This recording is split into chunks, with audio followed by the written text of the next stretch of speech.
Is West Virginia the perfect case study for exactly what you do not want to happen for your NCAA college football program? You are Locked On Oklahoma State, your daily podcast on the Oklahoma State Cowboys, part of the Locked On Podcast Network. Your team every day.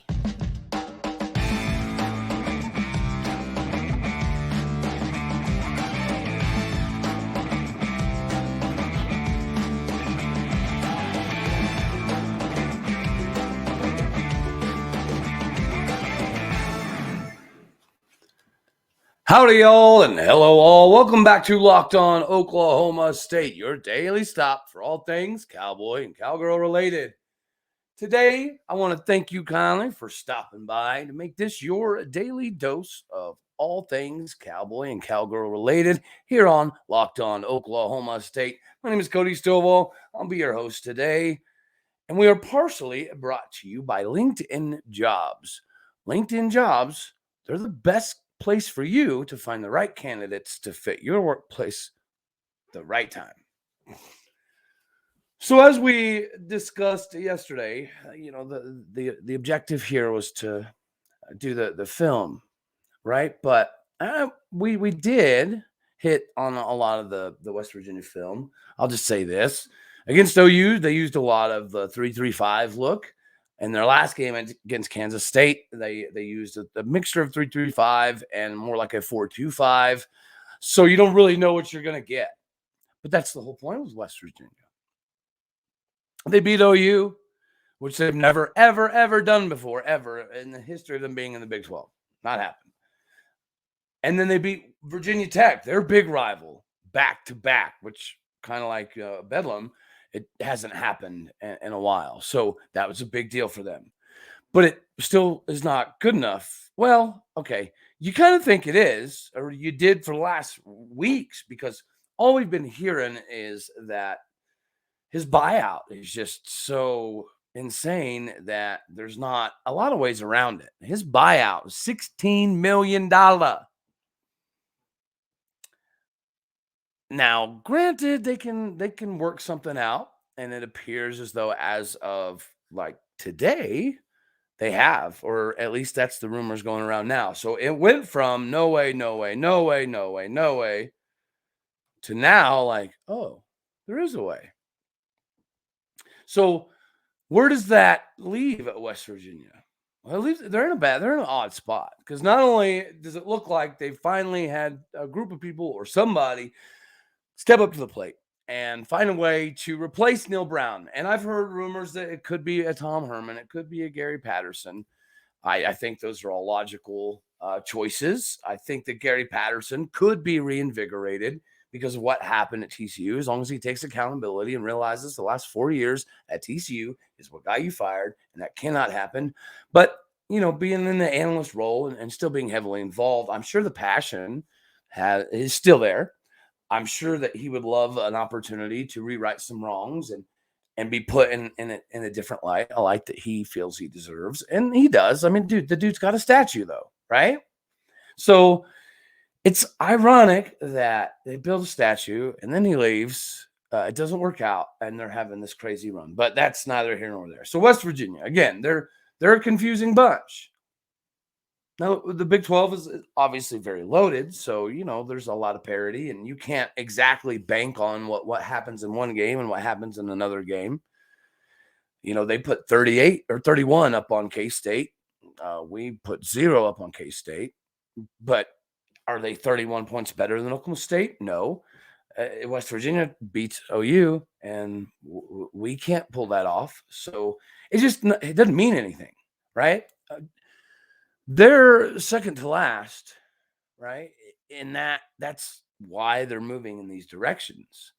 But it's bad. It's always bad when you have to get rid of a head coach. It's even worse when you had to spend weeks trying to find a way to get it up financially so you could potentially do it, and then you do finally get to that point. But now what does it do for NIL? What does this do for their travel and recruiting and everything? They're not rolling in money all over the place. So this, whether it be 15 mil or 16 mil or 12 mil or 11 mil or 10 mil or whatever they decide to work out together. I mean, Neal Brown's going to have to negotiate to some degree. But if they're not rolling in money, it's going to be a problem somewhere. Whether it be NIL or strictly recruiting or the expenses for travel for recruiting. I mean, you don't really know, right? Only they know the situation that they're in. But, I mean, financials are financials. So there's a lot of things that are fairly public information and or public knowledge. And again, they're not just rolling in the dough, which is why they spent weeks saying that they were stuck like Chuck and couldn't get out of it. But even if you get rid of your coach, they already had to fire or have their athletic director, air quotes, resign. So they got rid of AD Shane Lyons, and it looks like they're probably getting rid of HC and Neal Brown. They've also lost their best corner and one of the best players on their entire team as of the other day, Charles Woods, cornerback. He's got a year left. He can go anywhere he wants and most likely start at 99% of, or 90, at least 90% of places. I'm at 99, might be a little rich, but, and now you hear another one of their best players on the entire squad, C.J. Donaldson. There's rumors that he might be out. Nicco Marchiol is one of the biggest recruits in West Virginia program history. There's rumors that he might be out. His is a little bit different situation, though, because he's probably going to be out because Garrett Green was thought of as an afterthought, just like K-State's Will Howard, kind of an afterthought. It's cool to see those kids. And Max Duggan, right? A lot of second-string quarterbacks this year in the Big 12 are having big seasons. Maybe that is a good sales pitch. If you're a quarterback in the Big 12 and you're not super happy with PT, well, don't stress about it too much, bud. It's coming down the pipeline at some point. It's too good of a league. It's too deep of a league. We play too fast to not have really good backups. That's the thing that's changed the most. It's not the same as it used to be. It's not about the same things that it used to be about. You got to be better in a lot of different areas now. Speaking of getting better in certain areas, I have to bring up our main sponsor today, or our title sponsor, mind you. It is LinkedIn Jobs. LinkedIn Jobs is what's going to help you find the right candidates that actually want and that you actually need, right? How dare you be logical in your search for employees? But go to LinkedInjobs.com or LinkedIn.com/LockedOnCollege. Again, that's LinkedIn.com/LockedOnCollege to find the people that are going to fit your company the best and the fastest. It is why small businesses rate LinkedIn Jobs #1 in hires versus their competitors. Go to LinkedInjobs.com/LockedOnCollege to get your job postings done for free right now. So they had to get rid of their AD, right? Got to get rid of the head coach, right?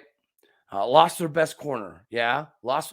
Losing potentially one of their other best players, C.J. Donaldson, their biggest, recruit at quarterback. Definitely in Neal Brown's era, probably in the last decade, probably in the last 25 years. Nicco Marchiol was a big get for them. But Garrett Green has provided a spark. He's done a lot of things. You can't fault what happened at K-State. K-State's defense can do that to anybody.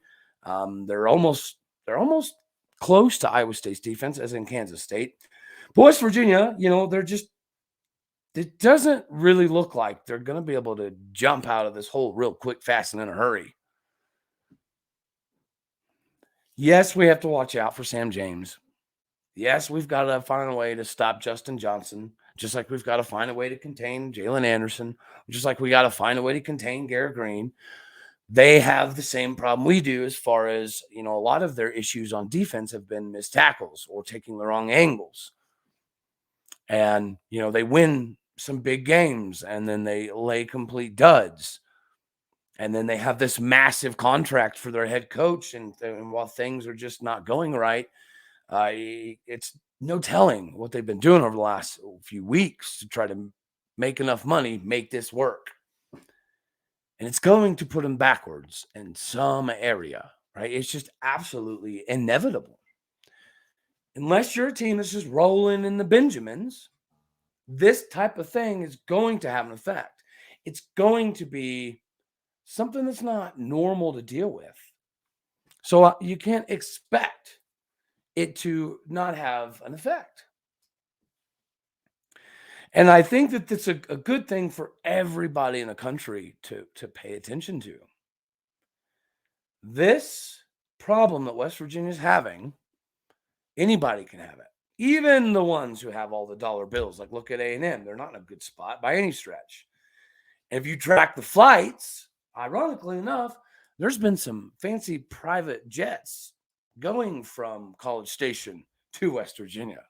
There's been some fancy private jets going from the Dallas, Fort Worth, Houston type of area.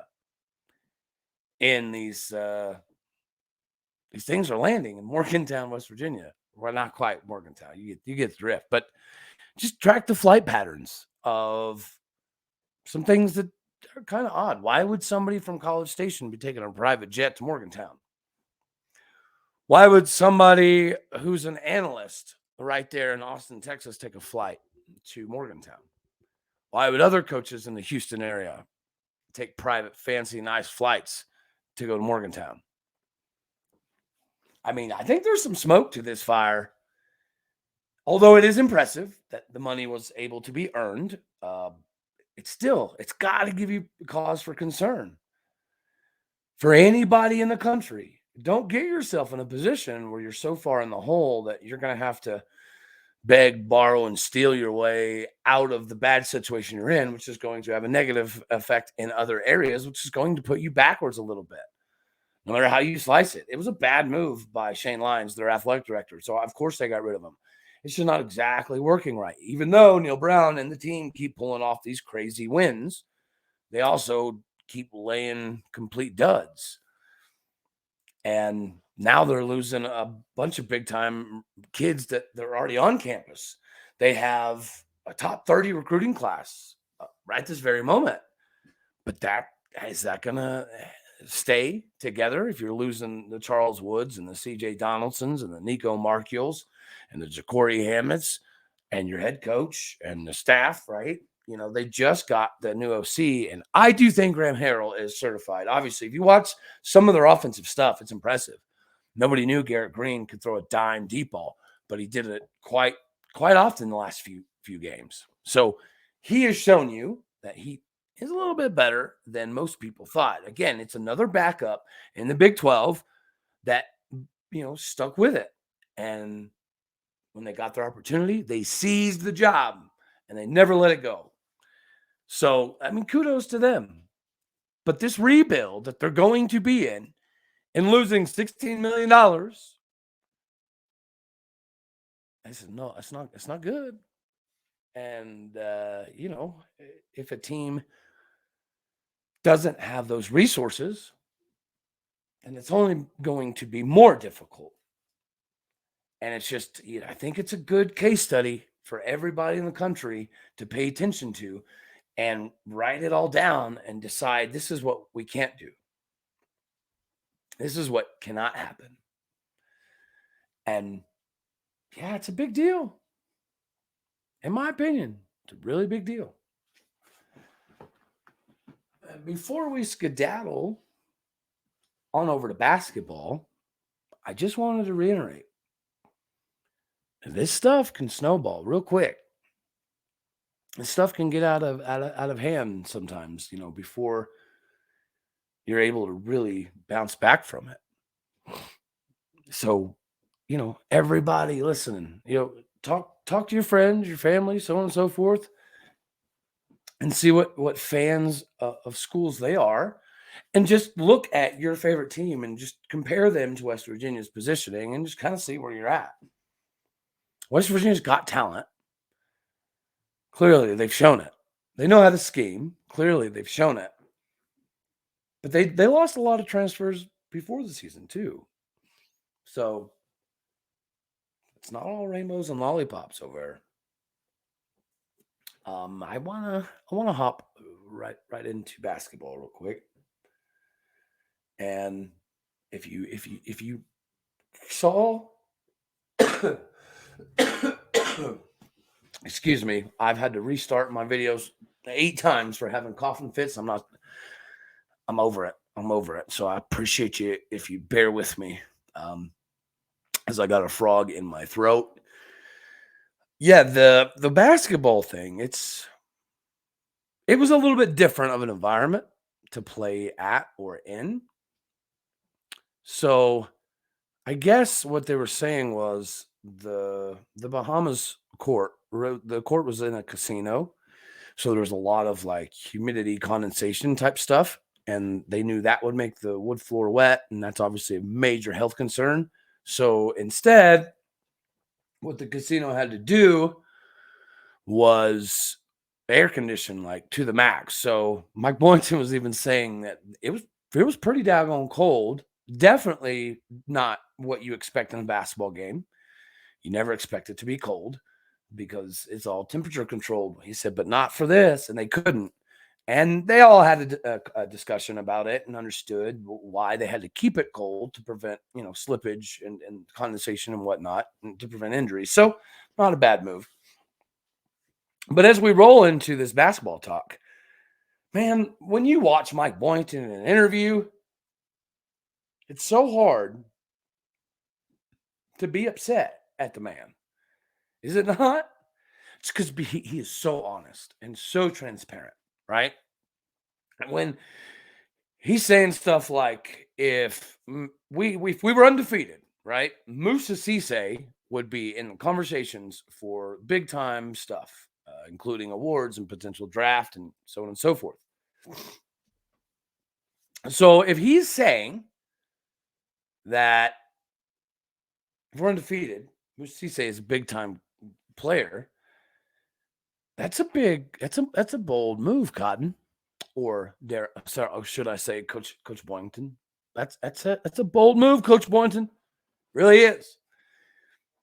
And he also talked about Kalib Boone, and not long as 4 years ago when we were bringing him in, we didn't think he was going to last 4 years. Not like physically, like he would be in the draft way before he would be graduating. So, but he's had to deal with some things. But if you watched the DePaul game, you saw those two together are both NBA caliber. Whether they're starters or not, who knows? But they're both NBA caliber players. The thing that's kind of, I don't know, I'm going to screw the pooch is our shooting. We went 2 for 21 the other day at 3-point shots, right? We're 5 for 34 in the last 2 games in 3-point shots. The 2 of 20, or 2 of 20 were off the dribble, 3-pointers. So, what Coach Boynton said, they're not all bad shots. There is, 10, 12 bad shots that should just never, ever happen. But there's a good number of open shots, wide open shots that all of these guys hit in practice and scrimmages like it's going out of style. So evidently, we're just going to have to be patient. I know we've been saying that for a long time. But at least we get just open and crazy, crazy transparency with Coach Boynton. And a lot of coaches on campus are very open and honest, right? Kalib Boone was interviewed recently, and he talked about how they learned in the Bahamas, even though the court situation was really, really odd and it didn't make it super comfortable. He had said that they're starting to realize as a team that they can be really actually very, very, very good at defense. They have a little bit of a bad resume because we've blown so many 16, 15, 18-point leads, and that just comes down to shooting. So, if that's the hill we're dying on, we just have to wait for the day that we're all on fire with the rock in our hands. And again, it's going to happen. So hopefully we just got to take the defense, make it more consistent. Take the offense, make it more consistent. That's it. That's the only thing we're lacking is the consistency. We've got the talent. We've got the ability. It's just got to put it all together. And again, I know we've been saying that for a little bit, but hopefully this is that time now. All right, I got to bring up our other sponsor for the day, which is Bet Online. Go to betonline.net. It's your number one source for sports betting info, stats, news, and analysis. Get the latest odds and trends for every professional and amateur league out there, from football to basketball and soccer to esports. We've got it all covered at betonline.net. And if you love sports podcasts, you can also find those at BetOnline as well. Speaking of podcasts, they're always the fastest, the easiest, and the best way to get the best fix. Head to the website today and use your mobile device to learn more at BetOnline, where the game starts. Yeah, speaking of, this has been a really fun ride thus far, guys. It really has. I'm glad that we got the video side of it going. It's just it continuously gets better. And I wanted to thank you guys very, very, very much. I know that you could, look over into the podcasting side. We're available on all podcast platforms, Spotify, Google, the whole 9 yards. So, this has been a really great ride so far, and it's only going to get better. I'm gradually improving in certain areas. So again, this show means nothing without you guys. So thank you very, very much for your participation. And before we finish this thing up, I want to hear your guys' thoughts, of course, on what do you think that we're missing in basketball? Yeah, that's going to be the question for the comments. Is in your opinion, what do you think is missing? And do you see us playing in the tournament this year? Are we going to participate in March Madness? Yes or no? Yeah, we have good D, bad resume. We got to fix the threes. It was fun to hear Kalib say that if we don't learn how to shoot better and be more consistent on defense, then we're going to start getting blown out all the time. That's an odd comment, but he ain't wrong. Again, this transparency and honesty, to me, it's awesome. Scary, but awesome. They found a way to become brothers, according to some. Not that they weren't already, but this Bahamas trip, it could pay big dividends for this year's Hoop Squad. Hopefully it does. Time will obviously tell. And yeah, I think it could be all right. And don't stress too much, guys. But I implore everybody out there, look at West Virginia and just kind of see what they have gone through, the choices they've made, where it led them to, and kind of compare it to where your favorite squad sits, outside of my OSU fans, of course, right? From an OSU perspective, we're not there, and I think that we have the right leadership to not get there. But there's some places that they're at this point that West Virginia is, and they're just right around the corner from it spiraling out of control. We're not there yet, but they're a good case study to try to avoid some of the things that they've fallen victim to in the last few years. I think that's all I got for today. I love you all. God bless. Go Pokes. And we'll do this fun ride again tomorrow. Thank you for making this your first stop for all of your cowboy or cowgirl info here on Locked On Oklahoma State. My name is Cody Stovall. You can find me all day O-State on Twitter, O-State all day on Facebook, and right here on all of your podcasting platforms, as well as the show on YouTube. Oh, I did want to say one more thing before I get out of here. For those on all of the podcasting, you can't see what I'm doing right now. And people on YouTube can see that I'm pulling my beard, right? And my beard goes to about halfway down my chest, longer than about as long as my hand. And I'm 6'4", 230. So I'm a decent sized fella with decent sized hands. If we do not win this game against West Virginia on senior night in Stillwater, Oklahoma, I will shave every daggone portion of this off live. When the last time I went live, there was a couple people asking me about the beard. I've been growing it for 11 years, and I typically shave it every time we lose. But I wanted to change it up this time because I am very superstitious, and that K-State performance was like, the worst since the 90s type thing. So I was like, well, maybe I'll change it up this year, right? So I did, and we keep spiraling.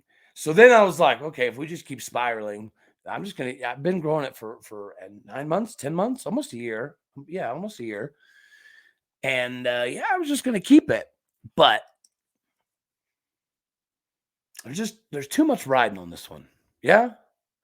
These kids, they were running stadiums.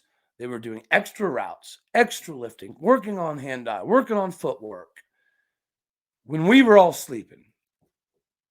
So even though they came back for the season that didn't quite go the way they planned on it, they deserve that stadium to get pretty wild. The 28 players that we have walking, they deserve Boone Pickens to go crazy. Because again, they put the work in when we were all sleeping. When we're all, eating steak and toast and eggs for breakfast, they're out there working. So no matter what the season looks like, on this day, at this time, in this place, Boone Pickens Stadium, it means the world to them. So it should mean the world to us as fans. Let's show up and let's show out. And let's let the crowd feed the senior day into a W. And if it doesn't happen, all of this is gone. And I promise you, I don't look so hot bald. I look like some fella named Chester. It's ridiculous. So I've never done a double goodbye. Okay. So here we are. I'm sorry for having to do the double goodbye, but I still love you. And I still hope you're blessed. And I still appreciate you stopping by Locked On Oklahoma State to get your daily dose of all things Cowboy and Cowgirl related. For real this time. I'll see you all tomorrow.